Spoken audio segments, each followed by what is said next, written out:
ನಮಸ್ತೆ ವೀಕ್ಷಕರೇ, ರುಚಿ ಶಿಬಿರಕ್ಕೆ ಸ್ವಾಗತ. ಇವತ್ತಿನ ರೆಸಿಪಿ ಈಸಿಯಾಗಿ ಮನೆಯಲ್ಲೇ ಮರಳಾಗಿ ತುಪ್ಪವನ್ನು ಕಾಯಿಸುವ ವಿಧಾನವನ್ನು ತೋರಿಸುತ್ತಿದ್ದೇನೆ. ಇದಕ್ಕೆ ನಾನು 1 kg ನಂದಿನಿ ಬೆಣ್ಣೆಯನ್ನು ತೆಗೆದುಕೊಂಡಿದ್ದೇನೆ.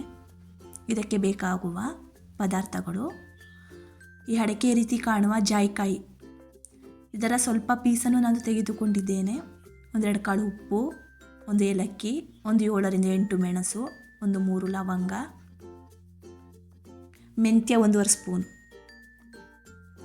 ಈ ಮೆಂತ್ಯವನ್ನು ಮೀಡಿಯಂ ಫ್ಲೇಮ್ನಲ್ಲಿ 2 ನಿಮಿಷ ಹುರಿದುಕೊಳ್ಳಬೇಕು, ಇದರ ಪರಿಮಳ ಬರುವವರೆಗೂ. ನಂತರ ಈ ಲವಂಗ, ಮೆಣಸು, ಏಲಕ್ಕಿ, ಜಾಯಿಕಾಯಿಯನ್ನು ಸಹ ಹಾಕಿ 1 ನಿಮಿಷ ಹುರಿದುಕೊಂಡು ಗ್ಯಾಸ್ ಫ್ಲೇಮನ್ನು ಆಫ್ ಮಾಡಿಕೊಳ್ಳಬೇಕು. ಇದು ಆರಿದ ನಂತರ ಪುಡಿ ಮಾಡಿಕೊಂಡು ಬೆಣ್ಣೆಯನ್ನು ಕಾಯಲು ಇಟ್ಟು ಚೆನ್ನಾಗಿ ಕರಗುವವರೆಗೂ ಪದೇ ಪದೇ ತಿರುವಿಕೊಳ್ಳಬೇಕು.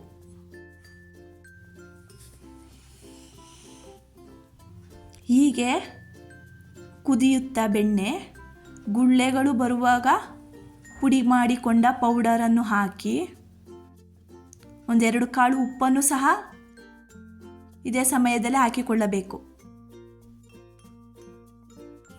ಚೆನ್ನಾಗಿ ತಿರುವಿಕೊಂಡು ಗ್ಯಾಸ್ನ ಫ್ಲೇಮನ್ನು ಕಮ್ಮಿಯಲ್ಲಿಟ್ಟು 20 ನಿಮಿಷ ಹಾಗೆ ಕುದಿಸಿಕೊಳ್ಳಬೇಕು.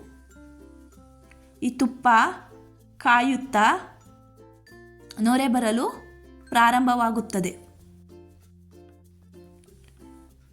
ಈ ನೊರೆ ದಪ್ಪ ಗುಳ್ಳೆ ಹಾಗೆ ಕಾಣಿಸಿಕೊಂಡು ನಂತರ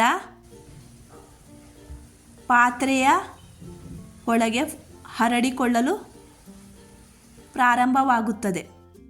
ಈ ನೊರೆ ಯಾವಾಗ ಹೆಚ್ಚಾಗಿ ಮೇಲೆ ಬರಲು ಪ್ರಾರಂಭವಾಗುತ್ತದೆಯೋ ಆವಾಗ ಗ್ಯಾಸ್ ಸ್ಟವನ್ನು ಆಫ್ ಮಾಡಿಕೊಂಡರೆ ತುಪ್ಪ ರೆಡಿಯಾಗುವುದು.